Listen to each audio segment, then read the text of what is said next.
Hey guys, welcome to the Natural Alpha podcast, where we talk about natural but powerful biofundamentals and hacks to increase your performance in training, sex, and behavior. And remember to subscribe, like, and share if you do in fact find this podcast or YouTube video helpful.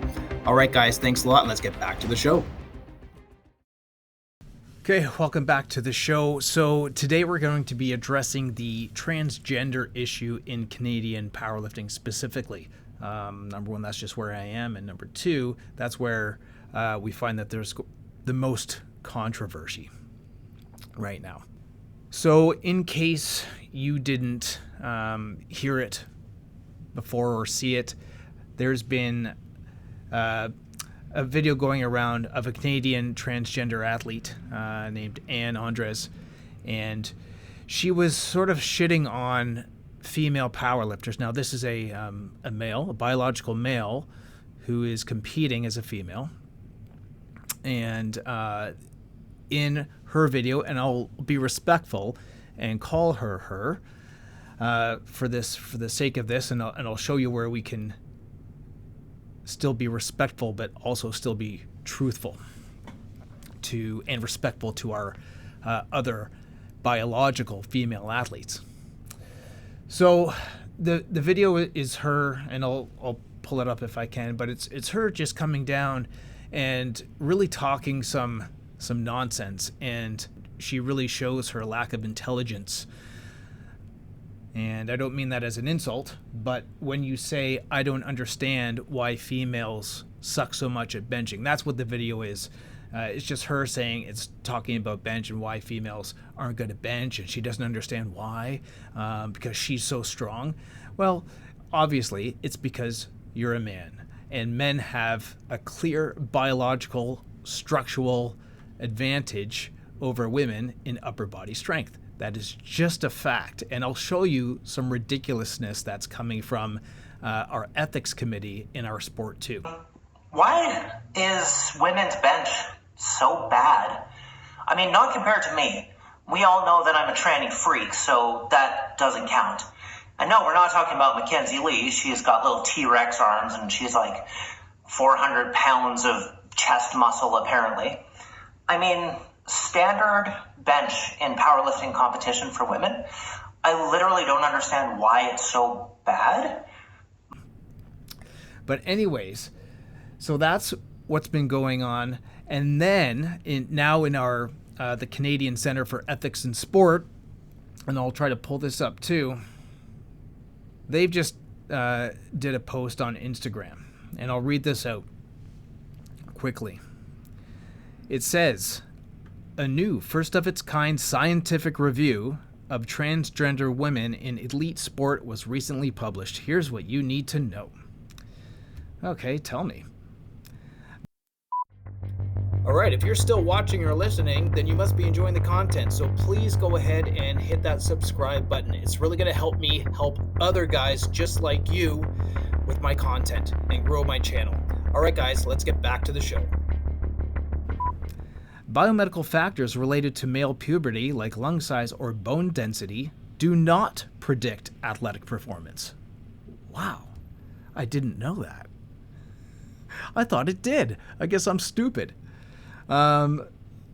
Social factors like nutrition, training, and access to equipment have much clearer links to athletic performance. Yet these factors are rarely regulated to level the playing field. Well, yeah, how are you going to regulate what the equipment someone has access to, and their nutrition and their training, how they train? How are you going to regulate that? That's all individual. Wow, thanks for letting me know that. I didn't know that either. Biomedical and social scientific information should both be used when making policy. However, biomedical research is often overvaluated and misinterpreted to the detriment of the athlete's well-being. This is the best one. Testosterone levels do not predict athletic performance or overall athleticism.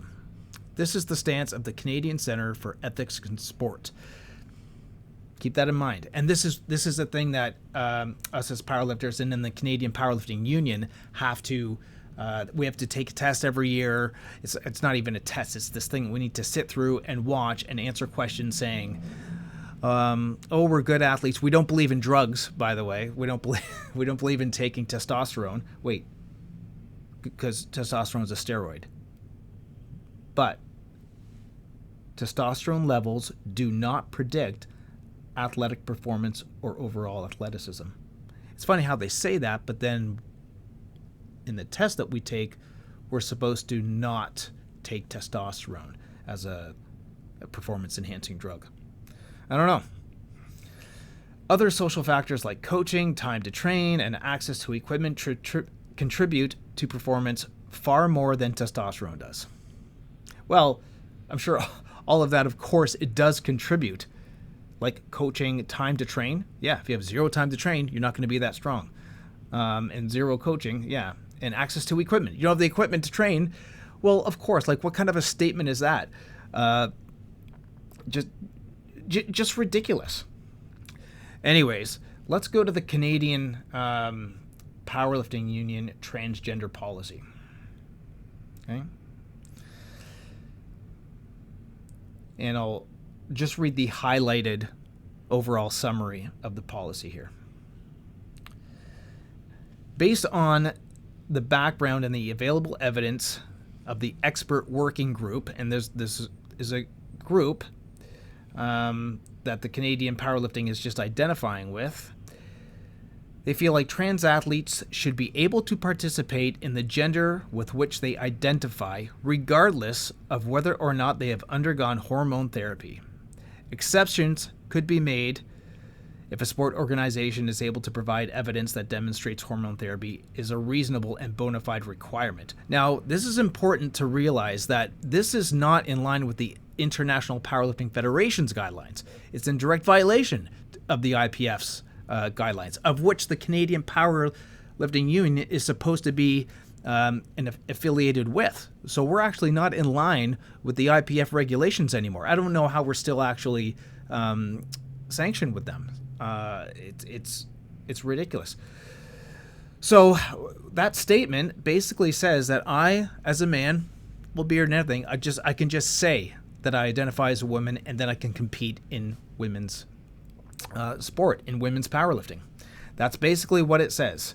I don't know when they would enforce these exceptions, when it says exceptions could be made if a sport organization, and again, they're just taking it word for word, so exceptions could be made if the powerlifting organization is able to provide evidence that demonstrates hormone therapy is a reasonable and bona fide requirement.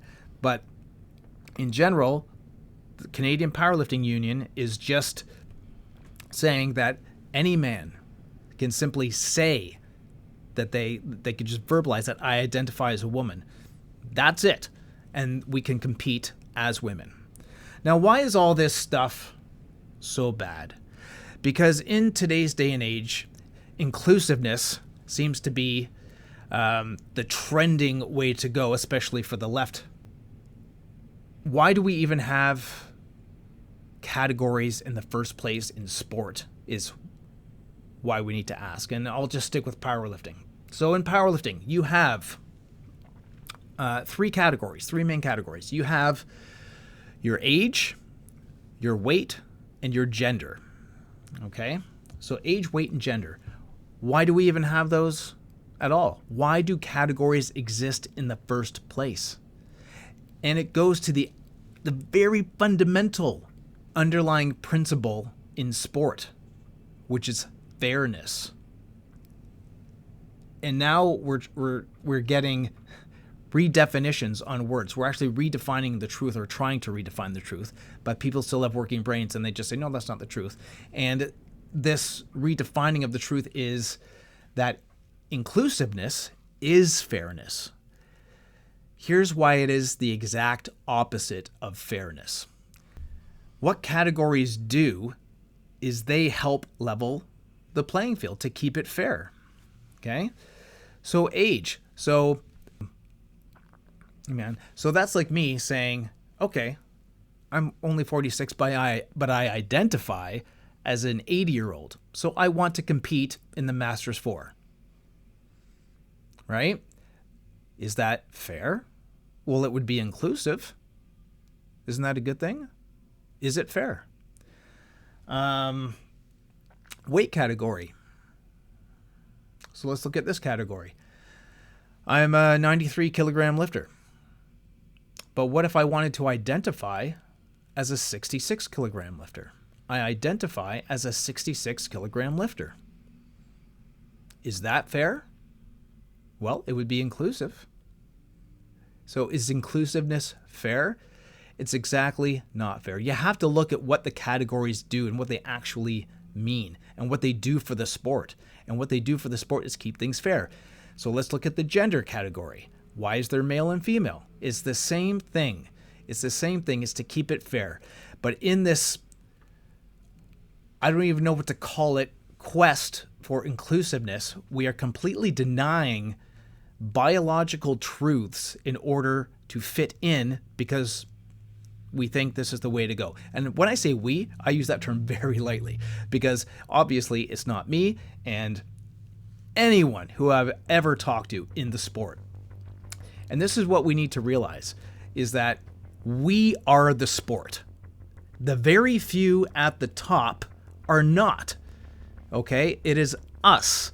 So people, if you don't agree with something, you need to actually speak out. And I mean like speak out like this, like make a video like this. Let people see and hear you. Don't just comment. I need to see your face. I need to see the passion. You know, people need to see more people actually speak. So don't just leave comments. That's great. That's a great start. But it's more about actually getting onto social media, writing in individually to the presidents, like we've done here at the club. I've done it. My athletes have done it. We've each written in to the presidents of the OPA and the CPU.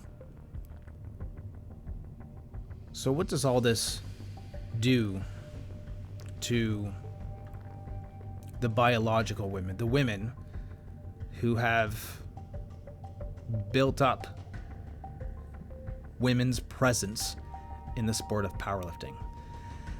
So to me, this policy completely undermines all of the hard work that women have done for the sport of powerlifting. And this is why my official stance on this is that I am against it. I am not against transgender people, whether it's male to female or female to male, competing in the sport of powerlifting. The most fair and inclusive thing to do, or being fair and inclusive at the same time, would be to have transgender categories. Just like I said, having categories is actually what makes things fair, not lack of categories. Categories are not this evil thing where, oh, if you have a category, you're not being inclusive. That is exactly the wrong way to look at it, and it's not true at all. So that is my suggestion. There's been many other suggestions from many other people, and it makes just the most common sense. So that's my personal stance as an athlete in the sport and as a human being, and that is the official stance of the Functional Strength Training Center, which is the club that I own here in Burlington, Ontario, the Powerlifting Club. Let me know what you guys think about this. So this is it's starting to get to be a big issue because Anne is going to compete in the Canadian National Powerlifting Championships, I believe in the 84 plus kilogram category. And like I said, I do not care how a person expresses themselves or how they identify. But I do believe in fairness. And this is one of those areas where it gets a little bit messy. But it's clear what is not fair. And this is it. Anyways, guys, you can leave a comment. Let me know what you think of all of this craziness. And stay strong and free. And we'll talk to you next time. Hey guys, thanks again for watching or listening. And go ahead and subscribe if you haven't already. And go ahead and share the video. Share it with a friend if you think that they will find the content useful. Again, like the video and leave a comment and let me know what you think. And also leave a comment and let me know what you want to hear about, because I want to talk about what you guys want to hear about. All right, guys, till next time, stay strong.